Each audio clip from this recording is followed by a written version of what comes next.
This next session is an educational workshop titled Esports, where legends are made. So we unpack what is esports. We look at how to unlock esports excellence. We explore the future of gaming education. And we can level up our understanding of the esports ecosystem. The moderator for this panel is chairman of the IESF Education Committee, Mr. Gerald Solomon. Please give him a round of applause. Hi, Gerald. Lovely to see you. Have a seat. And Gerald will be joined by our panelists for today. Director of Learning and Partnerships, Gen G Global Academy, Seunghyun Steve Lee. Founder and lecturer of Ludos Koanbao from beautiful Turkey, Nesli Kolashinli. And COO of Nazef IESF, Jarel Batak. Please give them a warm round of applause.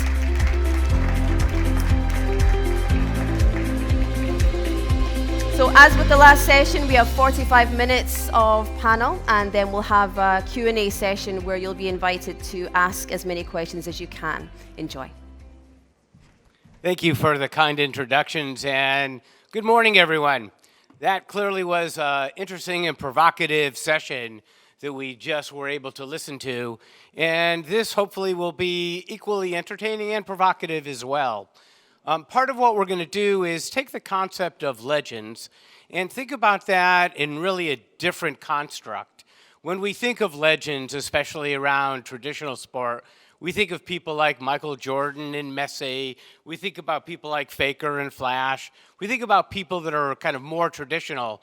But part of what we're going to do today is we're going to explore the concept of legends within the world of technology and esports, which offers a much broader construct on what legends can actually be. We know that with all kinds of activities, there's a magnet, and the magnet here is the esport.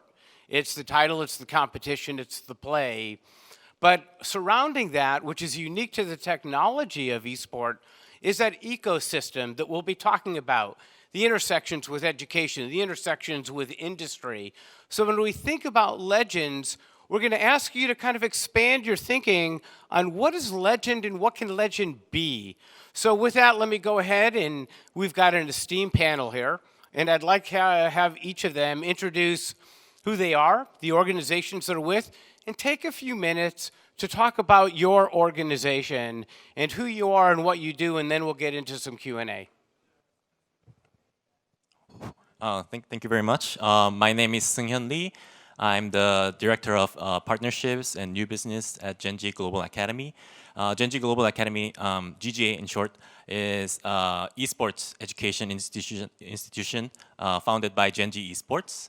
So we are currently featuring various type of esports education programs such as professional game training, career development programs, practicum courses, college admissions, and also overseas camps as well. So I'm very glad to be here. And actually our academy's mission is to redefine the value of esports and also provide opportunities for students so that they can shape successful careers in their lives. So I'm very excited to be here, and I'm looking forward to talking to you all. Thank you.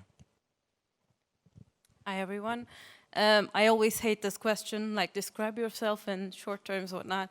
But I came up with, during my research, I came up with a word that's multi-potentialite. I think that's how I would describe myself, which is a jack of all trades, master of none kind of thing. I'm a curious person in general, and I was a gamer by heart from a very young age, so it was very difficult to describe yourself in fixed terms. So I founded Ludos Consultancy 7 years ago. I do consultancy work for schools, companies, countries even, and I also teach at several universities about esports and continue my doctoral research about esports in general. Hello everyone, great to be back in Busan.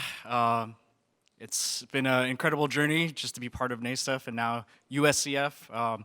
I've spent the last 17 years working for nonprofits in education and really looking at all the potential kind of pathways that exist, not just in gaming and esports, but also STEM, STEAM, and overall kind of just career development. I think part of why I'm just really excited to be here is just to share all of the opportunities that we've really spent a lot of time creating, not just for the students, but for educators to engage in being able to develop, and implement these high-level and high-quality esports programs that are aligned to scholastics and academics. One fun fact is I actually used to live in Korea and teach English, so it's full circle just to be here and really, again, share this new era of how we can support youth and young people in exploring their potential through esports and gaming. Great. As you can see, we've got quite a panel here that we're going to address some interesting topics and issues. We think of esports, and I think we all have certain definitions, and I'm going to ask the panel to expound upon that, but take it a little bit differently. And that is, we have coined, and we see a term being used all the time, called scholastic esports. So what is scholastic esports? What does it mean to you, to your organizations, and maybe the differentiation between esports and scholastic esports, and how do they complement each other in the way we think about that? So I think my answer to this question can also will not only apply to the scholastic esports, but also to question why an professional esports organization like Genji cares about esports education as well. So I think in Korea, especially, players or students who really dream about becoming a professional esports player has to give up on their education, which means they have to drop out of school. This is really sad. But honestly, I mean, that's the only way they can really pursue their careers currently in Korea right now. And this is because the schools do not really have a system to support the students. They have to spend a lot of time training, but schools will not accept those kind of excuses or the time spent on gaming. So students really just gave up on education, and you can see a lot of professional players in Korea. Actually, they do not have a high school diploma as well. So, I mean, as a professional esports organization, I think seeing so many young talents who dream about becoming an esports player, but only few, I mean, very few of them can succeed of becoming an esports player. So a lot of rest of the students have to just are considered as failures, which means they do not have any alternative option of pursuing their other careers. So I think it's very important for us to care about this, the future of our players and students. And so I think having the right model of scholastic esports, which we lack in Korea right now, I think can help protect the future of our players. And I think it will allow us to give alternative option to the students of pursuing their careers in esports that they love. Wonderful response, by the way. Hard to follow up. But yeah, from a personal perspective, I'd say scholastic esports is a safe place, especially for kids like me. When I was a kid, I was a chubby, curly-haired girl, which are all the trifecta of bad things to be in a country like Turkey, where I'm from. And there is no safe spaces, especially in the middle school, high school era, for me to go. There are like cooler kids playing sports, some tech guys doing tech things in their clubs and whatnot, but there are no like in the middle things for people like me. So personally, I think scholastic esports can be a really good safe space for younger kids. But from a pragmatic point of view, I see two pathways of scholastic esports to be. Like, one is where the esports is a tool or a medium to teach other things, such as, like, especially STEM subjects can be a thing, or the outcomes of it can be, I think we're gonna talk about it later, but like social emotional learning, the life skills that are needed. So esports as a tool versus where esports is the end goal, which we can consider like collegiate teams within universities especially, but also high schools, where the end goal is to learn better gameplay, to be better athletes. So there are two ways. But I think the optimum version is the mix of both. where we at BAU, at my university, we created an ecosystem where we have the club, we have the teams, but we also have the peripheral circle of students who are there not to maybe play the games, but to take something out of it, to take the culture of esports, or to learn something. It can be technical or emotional, whatever, but it just supports each other. So that's, I think, how we get the perfect outcome. But also not to miss the cultural expectancy. I think I'm in a position to talk about it because I come from Turkey, but I mostly work with North America and Northern European countries, where everything is so different if you compare them. So some countries like mine expect certification, diplomas, like actual proof of learning. Without that, it just means nothing. Whereas some other countries, especially USA, collegiate sports, not just esports, is something that's considered something actually tangible and good, and that can create scholarships or not. So you don't have to actually get a certification. You don't have to have a course of esports for it to be considered real. So we have to approach it from the demand perspective, I think. But yeah, in general, I think the perfect combination would be to use it as a tool to learn, but also as a, let's say, end goal to get better at esports. I love what you said there, the tool to learn. So I think for us, in some ways we helped coin the term scholastic esports at NASEF. We spent a lot of time, approximately like 4 or 5 years of conducting research with our partners at the University of California of Irvine at the Connected Learning Lab. Shout out to Dr. Constance Steinkuhler for all the incredible work and her team. And it really was all about looking at the model of how we can create these unique and safe spaces to not just, engage young people in exploring gaming and esports, but all of their interests and passions around, like Leslie said, the idea of all of the ecosystem, right? The content creators, the entrepreneurs, the organizers, and the strategists and analysts. And this was really a way to be inclusive of all of the various interests. And I think for me too, the idea of scholastic is not just looking at it from, club model is a great opportunity, but what are some other opportunities to integrate gaming and esports into the various curricular pathways that exist already within these various educational institutions, I'll use the example, I spent a lot of time working with the Scholastic Fellow Program. This is really a global community of practice. I know we have a few Scholastic Fellows here, and it's all about looking at all the various ways that educators are integrating gaming and esports into their communities. And this looks different in schools, community-based organizations, recreational programs, universities as well. And there's so many different ways to approach it, from looking at it from the lens of game design, or looking at it from the lens of social emotional learning, which I think is incredible, and there's a lot of power to that.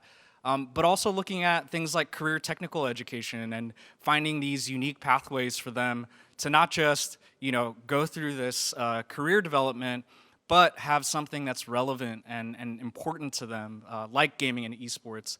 But I think ultimately scholastic esports, as much as there's the learning and play, it's really all about the culture and community that you create within, these spaces. Because you create these safe spaces, and ultimately, these young people who may have been disenfranchised, may have not felt connected to their peers, suddenly have a place for them to feel safe, to explore, and then obviously that sets the foundation for them to be successful in their lives. So Scholastic is ultimately more than just the learning, it's the community and the people they connect with.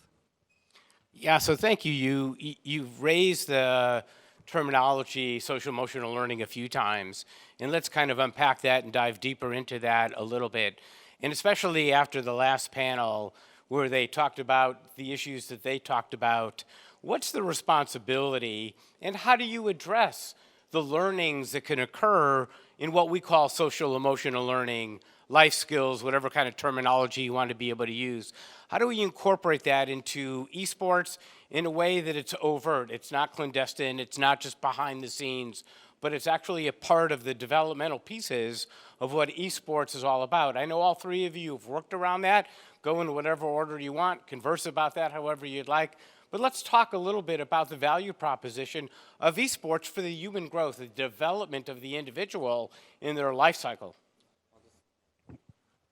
Yeah, so I think most of our, I would say all of our education programs in our academy actually addresses social emotional learnings, but not really like force fitting it. I think it naturally integrates into the beauty of esports. I think, for example, like communications, like as a team game, they have to communicate about their thoughts, strategies, and also transferring the in-game informations to each other. I think those kinds of aspects, you can learn a lot about communicating with others, and also collaborations. Right? I mean, teamwork, having a common goal to win, to succeed, and understanding each other's roles and responsibilities, and how they can contribute their individual strength to the success of a team. And also, esports requires a lot of emotional stress. I mean, we've heard a lot about mental stress that players go through, but I think students learn to manage their stress through esports effectively, and also like dealing with wins and losses. I think, and also providing feedbacks to each other and maintaining composure during those kind of very intense matches. I think those kind of we call it those soft skills as well. So I think those kind of things are very valuable in esports education. I think, and all these like contributes to the development as a professional in any other areas, not only esports, but as they grow up as a professional in other areas, this will be very helpful experience for them. And learning these kind of attributes through what they're very passionate about, what they love. I mean, that's like a cherry on top. So I think that's very awesome about esports. Well, I'm actually amazed that not many people work at the intersection of esports and education, because it's such an easy connection I see there. And I want to make the distinction of esports and gaming. I think that's very important, especially on the learning outcomes. Where gaming, from the previous panel, we heard that, and I know that there's a lot of game addiction and a whole gamer persona that has been villainized around. But whereas esports has a very distinct difference that it's actually requires sportsmanship and discipline, and it's such a different way of looking at games, where within esports, games are a tool. Esports is a whole other construct within itself. So I think it's a very easy connection to see that within esports, there's a lot to be learned. Whether you call it social emotional learning, 21st century skills that are needed to be a decent human being, let's say, communication, collaboration, leadership, that are so easy to actually acquire from esports. I think it should be integrated more within the curriculum, as Jorel just mentioned, not just as a esports learning experience, but the way of constructing games in an esports frame to make the best of the games. So whether it be a competitive setting within it doesn't have to be scholastic, but let's take a university team. In a competitive setting, you have to have tenacity. You have to be very calm. And these are skills that are so needed in today's society and very difficult to acquire, because nobody teaches you how to stay calm in a crisis. There's not many crises where you see as a teenager. So this is a good way to practice how to stay calm, how to communicate your problems and needs with your friends or team. But also doing it in a way where you have to be very sharp and quick to come up with solutions to the problems, because games essentially are little problems you have to solve to reach the end line. So you have to be very quick, witty. So I think it's a very easy connection to make, and one that we should do more. I think we should push more.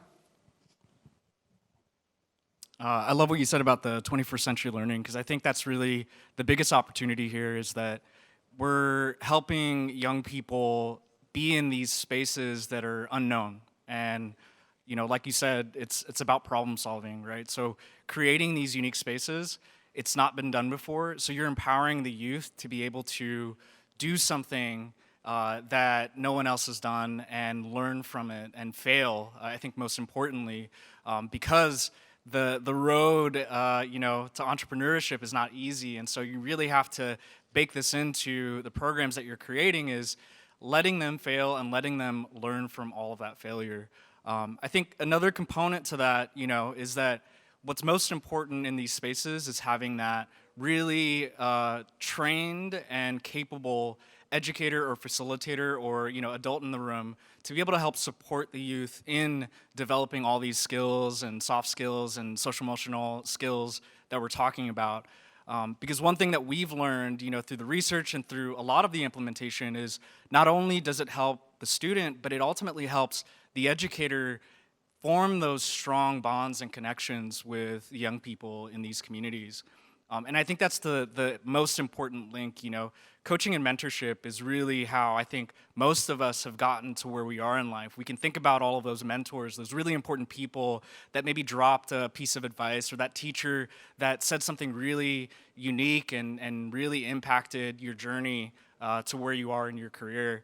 And so when I think about social emotional learning, it is going back to what I said earlier about creating these cultures, creating this sense of community where they feel connected. Because if you're feeling connected to your peers, you're feeling connected to the adults in the room, you're involving the parents with the design and the understanding of scholastic esports in your programs, then that's really the foundation for their success. In the previous panel, they talked about isolation. That's really the antithesis to what we're talking about here. Because when you create these clubs, when you create these programs, you're creating that safe space for them to not just be isolated, but to explore, and again, explore not just their career pathways, but just who they want to be in life.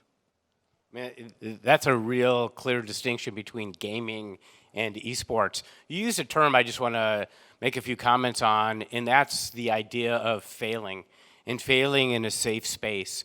In our world, we're structured such where failure is frowned upon. It's not a positive aspect of existence in life. But I know that NASEF thinks about failing as FAIL, or first attempt in learning. It's the safe space. We all know in sport, if you fail, what do? You pick yourself up and you play better the next time.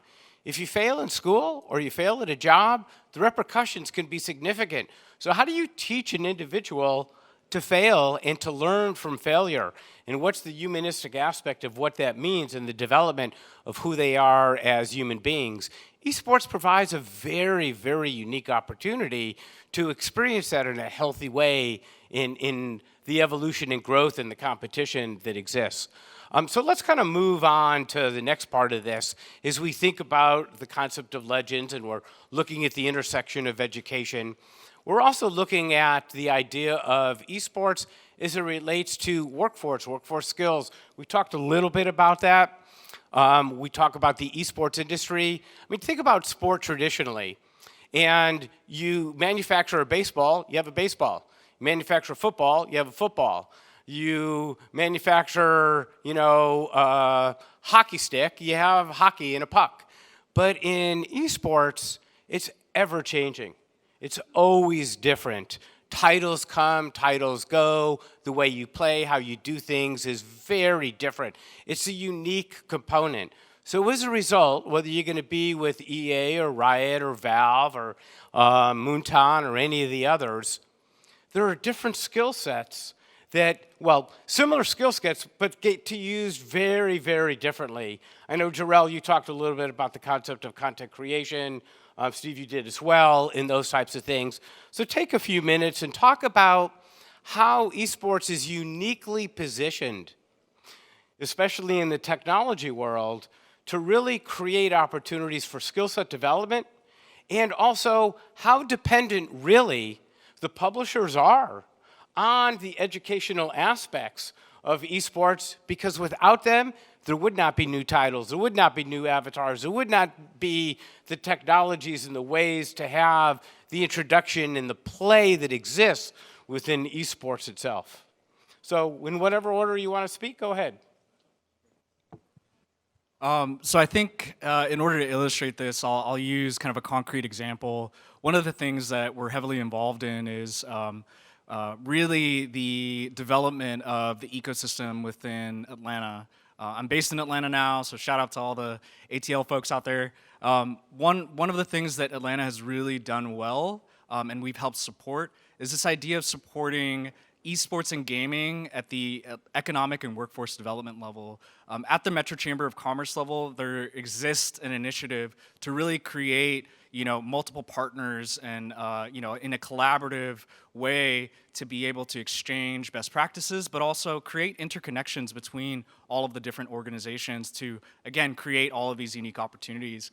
And what we're seeing there is that now that it's really embodied at the, the Metro Chamber level, you're starting to see it scaffold down into the various sectors within the community.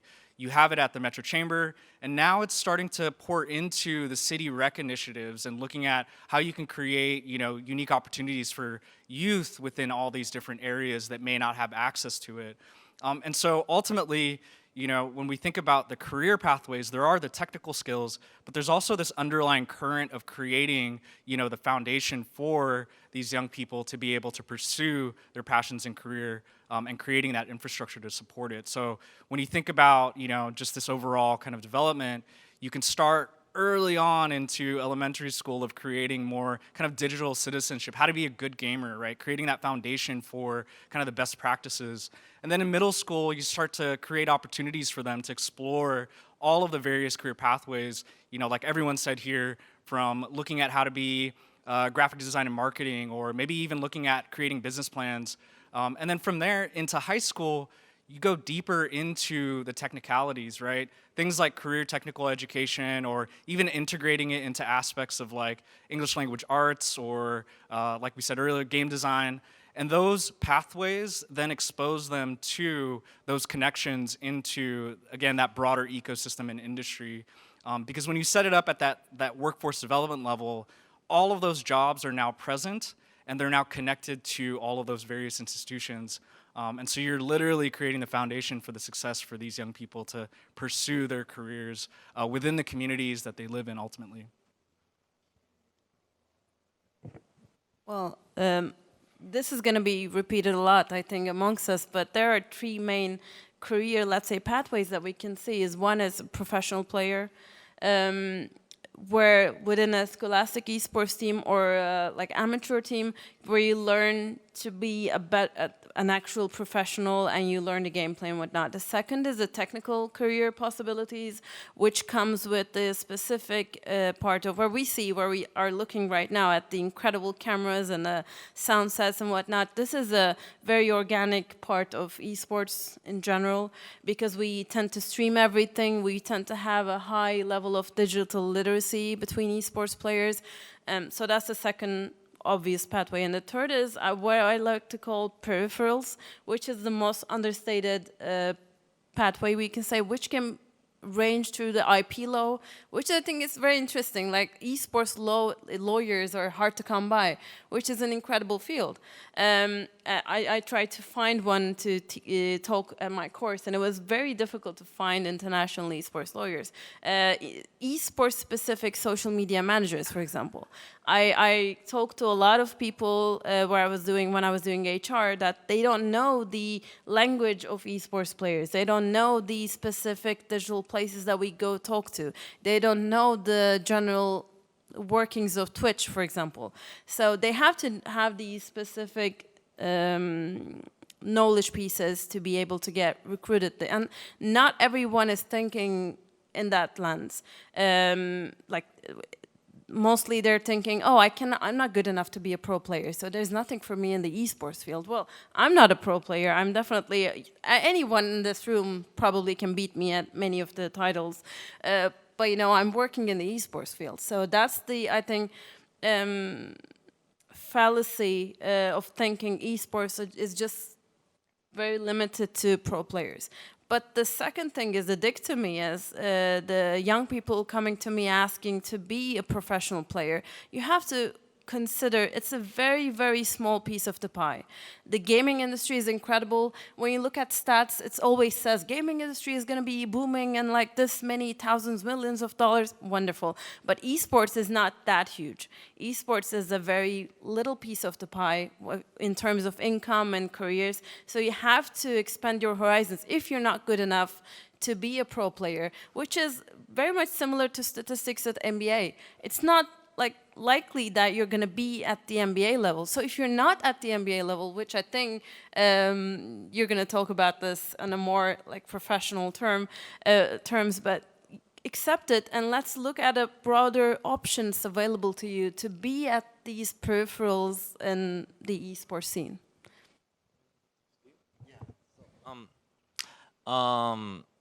I want to talk about like career development in the position of a professional esports organization and how we actually help our students regarding their career development. I truly think that the value of education drastically increases when there are clear outcomes. So basically, after completion of the course, they need to be able to get a job, and they need to be able to perform very well in their respective companies. So, but how can we do that? I think as a professional organization doing a business in esports industry, I think what we are trying to focus on is actually two things. One is providing a working environment for students to actually take part in, which means, for example, we had a collaboration with one of the universities where they sent their students to our office in Korea. They flew all the way to Korea for a few weeks of practicum course, which means they are working from 9 to 6, actually taking part in the real projects and events that our marketing teams and partnerships teams are doing. So after the completion of the course, I mean, students really enjoyed it, saying that this isn't something that school can provide. This is, I mean, school, they learned a lot of esports theories, industry knowledge, but I think the working environment is something that we can really give as a professional organization. So I think that those are the areas that we are focusing on. And second is actual job employment, which means we have programs where we provide internship opportunities to the top students.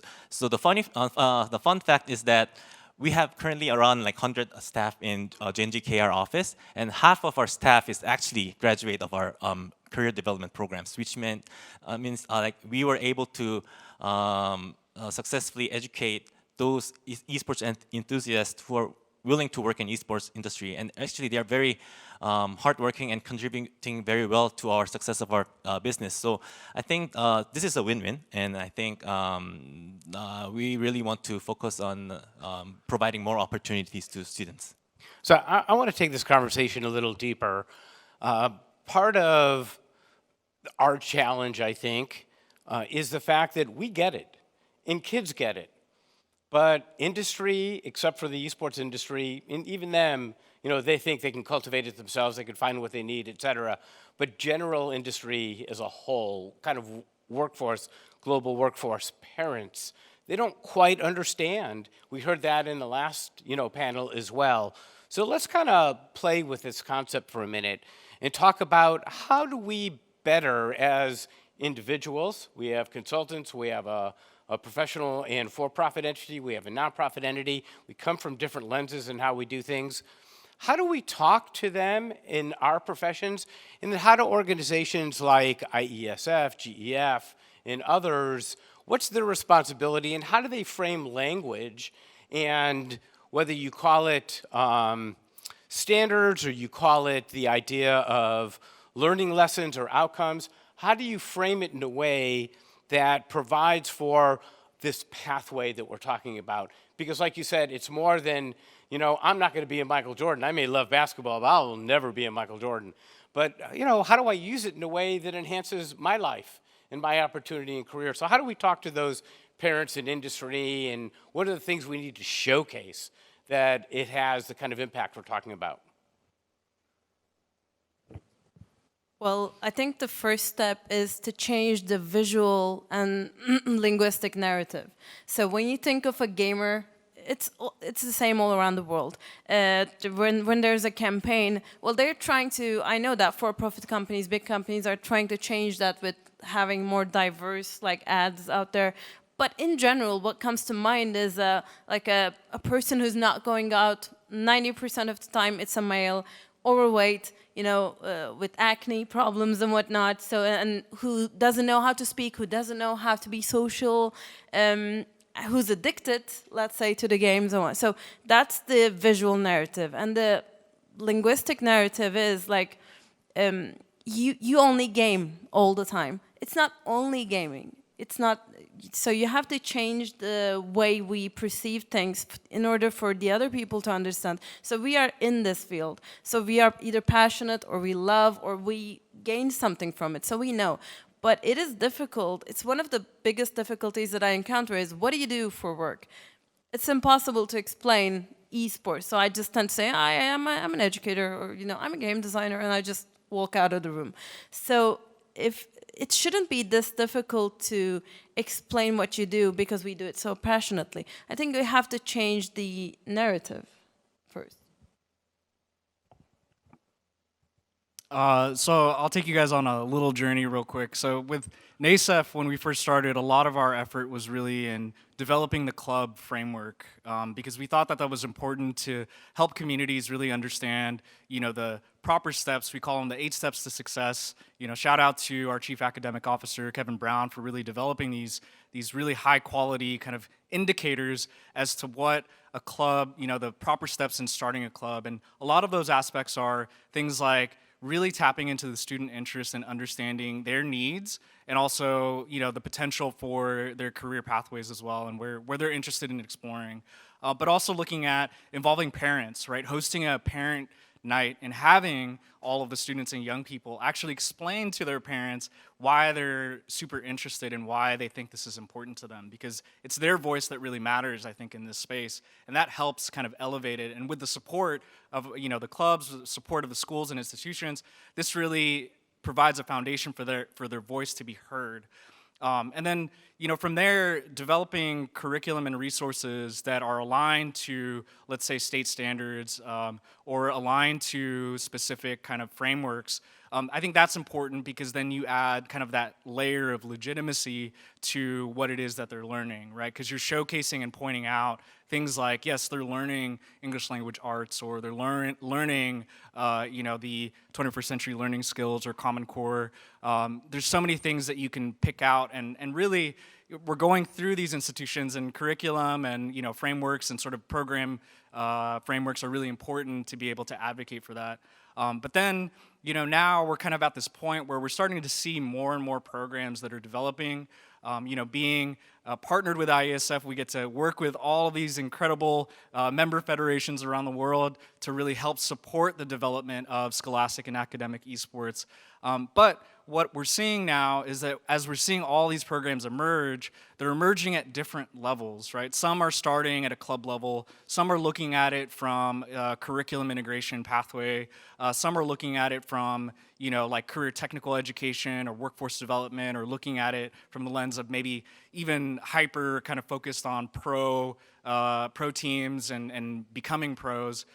So I think what we're really trying to do now moving forward is creating a framework to set a standard of quality across all of these programs. And shout out to the city of Busan. One of the things that they've helped support us now in moving forward in is helping fund the development of these assessments that allow these different communities, whether, again, your school, community-based organization, to be able to utilize a tool to understand all the various layers that make an esports program, comprehensive and holistic.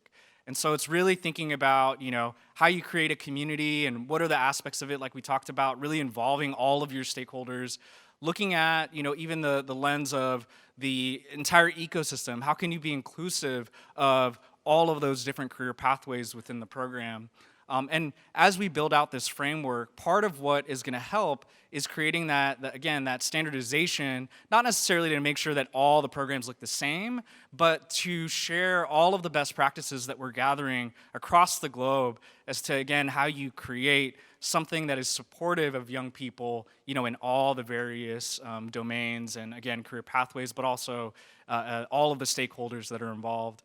And I'm really excited because I think this will allow for not just the schools and organizations, but even the industry to see. Because if you're really going about it, and we're planning on really going about it in a fundamental way of working closely with industry partners to understand all of the various needs that they have within their workforce. And by aligning the standards to these workforce needs, you're now creating, again, that pathway and communication with the industry for them to understand what we're doing within these programs to be able to build out that pathway for these young people.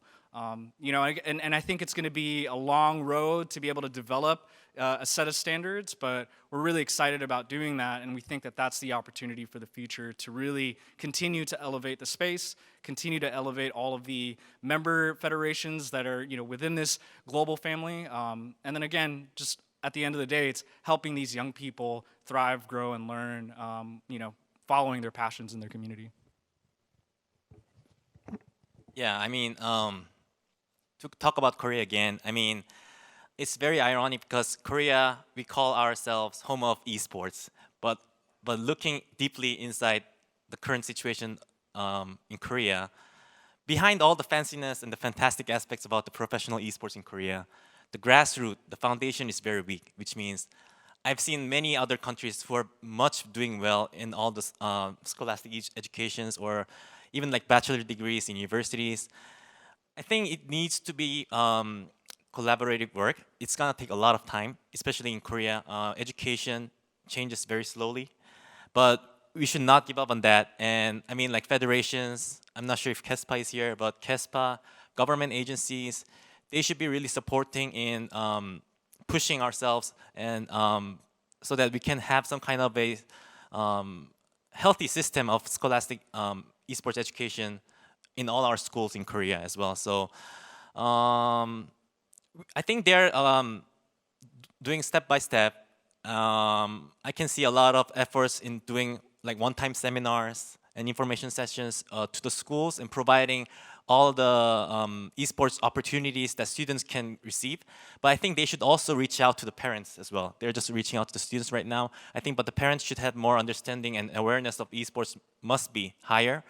And as an esports organizations like ourselves, I think we also need to invest in ourselves in putting in those kind of efforts into schools, because I don't see this as like a waste of resource or just investment. I think this is really needed in order for us to survive in this esports industry, because if the foundation is weak, the industry will collapse in the end, right? So I think in order, like companies like us doing business and trying to find a sustainable model in this business, I think we need to also look into and invest a lot in the schools esports educations.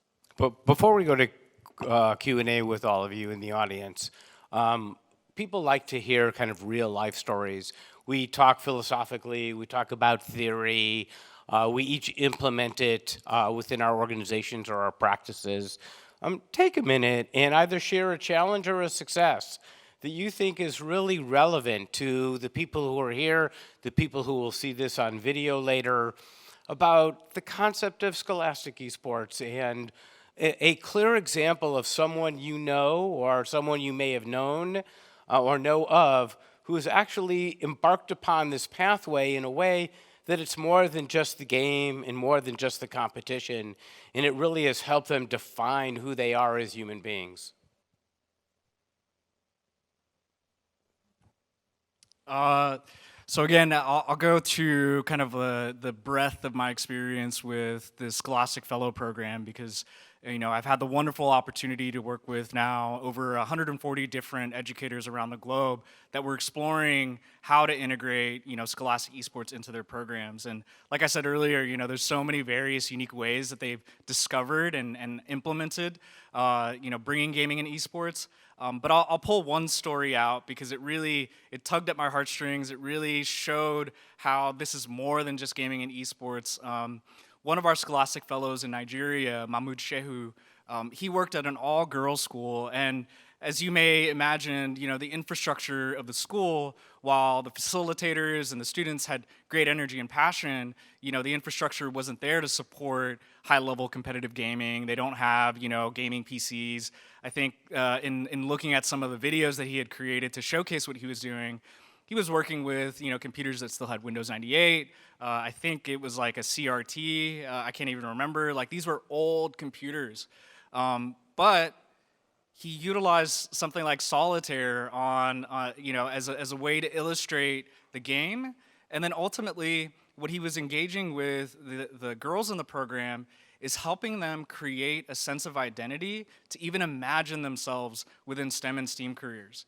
Because one of the things that he learned is that many of these girls, they didn't see themselves in any sort of future in STEM and STEAM or gaming or esports. They weren't even considering that, at all within, their lives.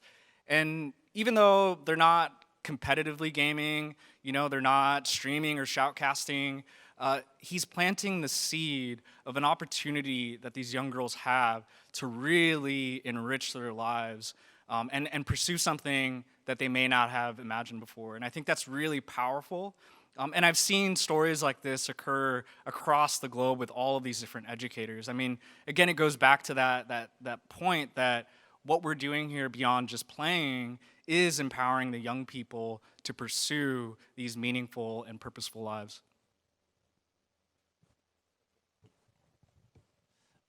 For me, I think rather than talking about one example of our students, I think I just want to talk about overall, our students overall. Like, one of the advices that I give them is that having a passion about something and wanting to improve themselves on that area is really a talent itself. So sometimes, like parents, even parents or students worry that their student is just playing games and they do not have any talents to succeed in their life. No, learning or just having so much passion about esports itself is a talent.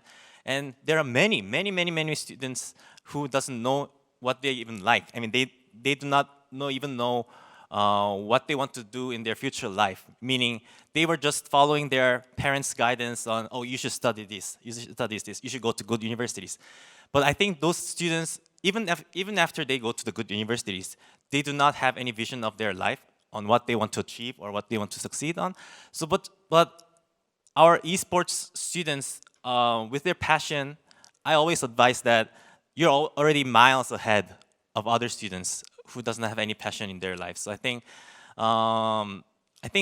with this kind of guidance and education that we provide, I think we'll be able to. I mean, we already gave a lot of success. We were able to produce a lot of success cases, but I think students will be able to become more successful than any other students in the world. I think I can say gender, which I wish that it was not the case. I wish it was not a topic that I have to address, or any one of us, but it is. I was raised in in a family with a very strong female figures, so I didn't realize that being a female could be considered a disadvantage. For when I guess I was 20 something, when I was like, okay, that might not be the case for everyone. So. Personally, it's very difficult to find strong female figures, especially in a field like esports.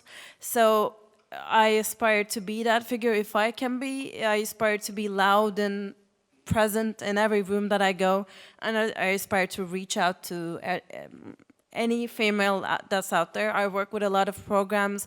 I work with Girls Who Game at North America. I'm the first Turkish ambassador of Women in Games International. So whatever I can do to just be present and available for anyone who reaches out, I think that's it. And one maybe key outcome that I saw is I had a young researcher sending me a message about her MA thesis about esports. She's very passionate about esports. She knows a lot. And after talking to her for a short while, said, "Why don't you come join me and work with me?" It's like, is that a possibility? Like, is working in esports, because she was working at a pharmaceutical company, whatnot. Yes, it is. Why not? So reach out to people, connect with people, and find mentors. As Joel just said, that's a very key, I think, word. Mentors. Find trailblazers that you can just, because there were people that opened the pathway for me, and I try to keep it open for the people coming after me. So we have to go to Q&A here for a second. Just going to tell you a story from a consumer perspective that most people don't think about. I ended up this past summer having to have some delicate surgery, and I went ahead, like many of us would do, and explored and talked to various surgeons to see who do I want to do the surgery. And I talked to one guy, and I talked to him a little bit about his background, and I said, so tell me, why did you become a surgeon? How do I know you're not going to mess me up and you're going to do what needs to be done for me? And you know, he shared a little bit of his story, and he said, you know, I'm really good with my hands. And I learned that because when I was in college and when I was in medical school, I played Halo, and I played Call of Duty, and I played PUBG. And I said, you know, you're the guy I'm going to choose because I know you have dexterity, you're quick thinking, you've got the capacity to be able to do the kinds of things that should something happen, I know you're going to be able to take care of it. It's really interesting if you think about it. It's the story of here I was as a kid playing games, and now I'm an oral surgeon. And we see that more and more and more in the upcoming generation. So we only have a few minutes left. Thank you for listening to us and hearing our stories and understanding that Legends is more than just, you know, the Michael Jordan or the Messi, etc. So let's open it up for any questions that you may have. We've got a great panel here who can hopefully answer and field the questions you might have. So please, fire away. Yes. So, Nestle mentioned, you know, about kind of like the 1% that becomes a pro gamer. Just like in the traditional sense, don't really need that, I guess. So, as was mentioned before about, you know, the 1%, I guess, making it as a pro gamer, just as in, use the analogy for the NBA or any traditional sport, you know, do you think there needs to be more done for those interested in esports to let them know that there's more than just being a pro gamer to be part of the space? Because just look around today, I think there's probably only 1 or 2 pro gamers in the room, but everybody else is part of the space. Do you think there needs to be more done to address that, but also make it aware to young people that those options are there? That's what we do, I think, on this stage. Every one of us is trying to do. But the second thing that is not addressed is we have to educate people who are talented that talent is not enough to become a pro player as well. Because you might be talented. There are so many talented kids out there. But you have to have the professional tenacity, you have to have discipline, you have to work a lot to achieve whatever it is you want to achieve. So that's, I think, what's missing. The other part we're trying to cover individually, all of us, and many of the people, our colleagues out there, we're trying to show that there's so much more out there. There's so much more to esports than being a pro player, which is, again, is a very, it's a friction of what you can do within this field. So I think we are doing our part, so let's just spread the word that it's a big industry, and maybe teach kids to read the numbers, read what's happening in the world, because just the hearsay thought of esports is a huge industry, it's not enough. Educate yourself if you want to be in this industry. Educate yourself because there's a lot of resources out there, starting from IESF resources if you want to look at scholastic esports, but do your research. Be a researcher. You don't have to be an academic researcher, but do your research, find the opportunities, find your mentors, find your sources, read them, and actually prepare yourself to become whatever it is you want to be. I think you gave the elevator pitch for this session. I mean, this is really what it's about.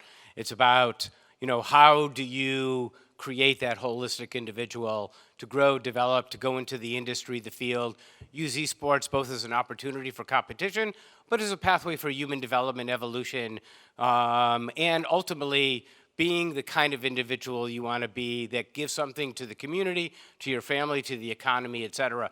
Esports is uniquely positioned to be able to do that. I saw another question over here as well. I think we have time for one more question. Is there someone else? Yes. Oh, good. So people from the Hong Kong Esports Federation. Love to hear from you all as to what you think about what we're talking I about. come from Hong Kong, and I'm a representative in the previous Asian game as an athlete.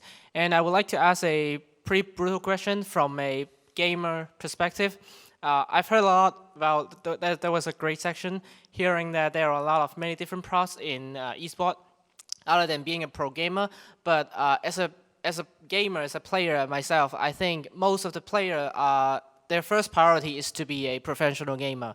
They're probably everyone that enthusiasts in esports, they love playing games and they would like to be a professional gamer like Faker, right? Being every part other than professional player would be their second priority, I would guess. So as Mr. Lee said in the beginning, in Korea, if you want to be a professional gamer, you will probably need to give up your academic result. You probably need to drop out from the school. So is there any real life example? Because like obviously being a professional gamer is only a few of them can do that. And is there any real life example experience that you guys have encountered? Is that how to help people that are failed to be professional gamer because they are not talented enough, they are not good enough, and help them to get back into the industry in esports, into other field, because they gave up a lot of things. They probably drop off from school. They don't have the result to, they don't have the knowledge to be part of the industry, but they would like to be back into it. Is there any real life example that you guys encountered? Yeah, thank you for asking that question. I think it's a great question. I know Darrell is dying to give you a response. Yeah, no, I mean, first off, congrats. I mean, that's an amazing accomplishment. It's incredible. I'm super jelly. The gamer inside of me is like, oh, yeah, let's go. I think, you know, that's really ultimately what we're trying to do, right, is because gaming has been outside, right, it's been this, like, you know, distant kind of recreational thing that you do on the side. We really want to create an infrastructure and a foundation in the community that is supportive of all of those career pathways, right? When we talk about how we create these clubs and schools and community-based organizations or colleges, right? We're creating these curricula or curriculum pathways that are aligned to, you know, like content creation, aligned to entrepreneurship, strategy analysis in the context of esports. The more that we continue to help all of these communities build that, you know, in the infrastructure, that's what's going to allow gamers like yourselves to continue to game and compete, but also be supported by all of the adults, all of the facilitators for all of those, you know, other interests and careers around the ecosystem of esports.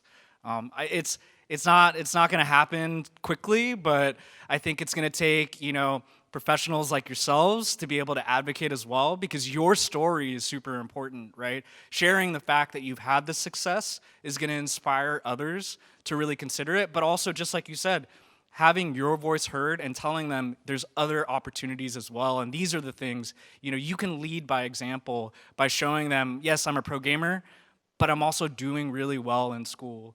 And I think the more that you all do that, the better that we can create a foundation for others to be successful in that. Just because you asked for a real life example, we actually had some ex-pro players, semi-pro players reach out to us like, we want to get back to learning, but it's difficult to, if you drop out of high school, it's difficult to pursue a higher education. So we created the scholarship, esports scholarship program specifically for pro or semi-pro players, and we have these partnerships with pro clubs in Turkey as well, where they send us their semi-pro, like the academy team players, whatnot, so that we create easily achievable degree system where we support them because we understand what they're going through, but they also have to put in the work. It's not easy. They have to know it's not easy, but it's also not impossible, because if you go to a traditional learning environment, traditional school, you have to first explain that this is an actual like professional thing that you have to train for. So it's very challenging for young people to actually communicate that to people at higher authorities, let's say the whatever deans of the schools. So what we try to do at the university is we try to be that support system between them and the whatever higher authorities out there, so they actually can train but also study. But it is difficult. It's very difficult. So you guys have to put in the work. So with that, I want to just be able to say thank you for being here. Let's please thank the panel for participating in this. And I think the last question in the comment before is really the most relevant. We all know that in our life we'll have multiple careers. We'll find different ways to do different things. And part of what we're trying to do is talk about that holistic approach and how does esports become the hub and the center of what that is to provide those opportunities so that no matter what career you're in, especially in sport, at some point you're going to change a career. What skills do you have to move on and use esports and look back in your life and say esports was the anchor. Esports was the part that really gave us what we needed to be able to succeed in life. Thank you all for coming. I think it's going to be time for lunch soon, and we're all available to answer questions later on. Appreciate your time. Thank you.